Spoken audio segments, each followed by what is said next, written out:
Come on, you Irons. Come on, you Irons. Irons. My goodness. West Ham 4 could have been 6, 7-0 over Wolves, who did not score now. Mind you, I was listening to the game. It's been a rough couple of weeks on a personal level, on a West Ham level, and this was an uplifting performance, especially after seeing the FA Cup turn out the way that it did, and it was like, gosh. But sometimes you can over. I mean, it would have been great to get an FA Cup. I would have loved to have gotten one because it's about silverware. But then it became about survival, and in that struggle for survival, we ended up sending not just a message to the Spurs, but to the whole table. This is IDHVNY coming to you live and direct from Hammer Valley, New York. Um, Went back, watched the game. It's so it's so it stinks because it's kind of underwhelming when you listen to the game. And I just popped in about 22 minutes into it, and then having to go back and watch it or watch the highlights and and take things in like that. From a stateside perspective, if you're a working person like myself, it could be a challenge. But nonetheless, I was able to walk home with the headphones in to the sounds of victory, and then going back to it and watching. Oh my goodness! This didn't just this sent a message to the whole table. I'm sorry. Um, if it had been 7-0, it would have been a straight up warning to the whole table. And I'm piggybacking off of something that I saw on West Ham fan. And yeah, first half, it was nervy. It was a bit nervy. The Wolves were working it with Gomez and Armstrong and Krejci, or Andre, however you pronounce the dude's name. There were tests. There were tests of heart there. But towards the end, 42nd minute, off that in swinging corner from Bowen, Mavromentum began. Straight up Mavromentum. We went into the second half. Now, I went into this game predicting it actually being 3-0 going into it with the optimism. Boy, was I wrong. We were cruising for so much more. Second half, you know, Nuno, it looked like he started with a 4-4-2 and kind of transitioned between like the 4-2-3-1, 4-4-1-1, depending on which phases of play it was. And it, that was whatever. But yeah, and he's going to have to do a bit more in my book as far as moving forward um and building upon that and being more so on the front foot. But yeah, first half it was nervy, but then that set things at ease. Tasazi winning 100% of his duels, like his aerial presence. It was just, goodness me, he was a powerhouse in this. And the Mav Tasazi combo was working. Tasazi had a flawless defensive game. Fernandez, was dominant in the midfield, intelligent. Um, or Socek was intelligent as well in pressing. Forward, he was a bit of an anchor in the midfield, so to speak. Um, Kyle Walker Peters, he provided the width and defending, on his side. Diouf created the outlet on the left. Um, and Bowen was on a hat trick of assists. We go into the second half wasting no time. We built off of that momentum. Whatever the team talk was behind the behind closed doors was probably it put the right wind in their sails, because um off of a quick little 1-2. You know, Taddy had the quick little 1-2 with Pablo with his flicks and tricks that just come out of nowhere. You know, after seeing him, you know, potentially having some questionable performances, Pablo doing his flicks and tricks. Um, you know, man, Bowen, you know, and he pinched that, you know, he pinched that from Jao Gomez and then drives in feeding Taddy that who then gets that low shot that deflects off of Andre into the lower or you know into the lower lower side of thing into the low shot rather. Um, yeah, this was this sent a message, man. This sent a message. You know, Spurs have been are going through a transitional period with De Zerbi and Kudus being out. You know, at Kudus, you only wanted Spurs. That's all. That's what you had in your heart, huh? Well, he's on the phone right now, probably talking to other leagues or other teams as we speak. Um, Gosh, I mean, Somerville added the pace that was much needed, that we had been kind of missing as well, and um, and also Hermanson, you know, the ability to keep us on that clean sheet path. I mean, there were times that we were tested. I mean, there's no question about it. Pablo was creative, man. There was creativity. That's really what intelligence and creativity was what I was seeing. And at the same time, wasting no time. And you know, it gives a sense of relaxation because it's like, okay, Spurs are in this position, these guys are in this position, that these guys are in this position. Well, you know what? We can relax a bit. I mean, not relax. We're gonna go into the Palace game with the same type of momentum. It's amazing to think, you know, you had Mavropanos, Desazi, and you know, even like the likes of Tadibo when he's been on and so forth.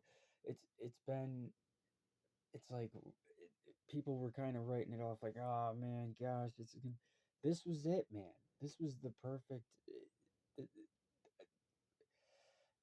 It's a, and to people who are like, well, it was the Wolves and they were poor in the second half, and in the first half they were good. No, we came to win this game. That's the difference. We came to win, and as soon as we, you know, the Mavro momentum was put into place, it, it it sends a message, and I think that moving forward, we're going to be marching into Crystal Palace, and if we keep to that, and we don't do the bottle it approach, and we don't, you can tell how much the presence of players and the absence of players affects our game and strategy and so forth, and Nuno, you know, he does have a tendency to try to. He's one of the defensive understudies, you know. He's one of those types of guys. But then you got Paco Jimenez, who's a positional play powerhouse, who's a passionate, galvanizing kind of play. Like he was a not player. I'm sorry. You know, manager in his career. We can do this. We can absolutely do this.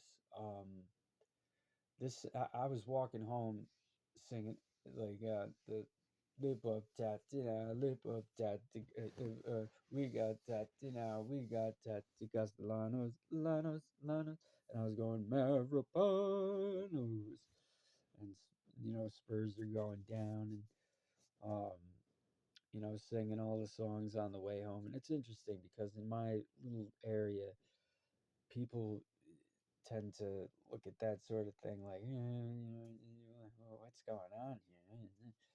But realistically, it doesn't matter. I'm West Ham through and through. Um, Bowen and Traore, I mean, or and Pobbs and Somerville attempt, and you know, the Traore attempt, and Bowen with the crossbar attempt, and I mean, Somerville. This was it. This was we fought and Bowen showed himself to be a captain. Um, he was advocating. He was vocal at the and yeah, he's growing into captaincy positions. Now, people are like, "You're gonna get don't let's not get too hype off of a Wolves win." Well, if it was 1-0 West Ham to Wolves, I'd be like, "Okay, yeah, of course." But now seeing this, where it could have been 7-0, 8-0, 9-0, 10-0, it could have gone. Shout out to this guy Damien out there. He was like 4-2-3-1. You got it there, man. You got it there, and you saw Nuno's little kind of. He did the right tinkering. He did the right, depending on the phase of play. He did the right tinkering, um, and didn't do anything brash. Didn't do any kind of like bottle it. It was straight. Let's go into this. Um, yeah, I really feel like this is the cornerstone game. Like a lot of people were saying, oh, the Spurs game where we, um, Wilson got the goal and everything like that. No, no, no, no, no, no, no, no.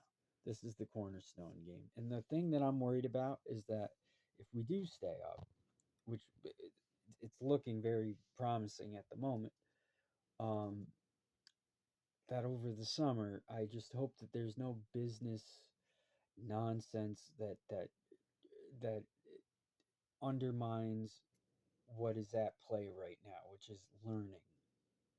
There's a learning and there's proof of the learning.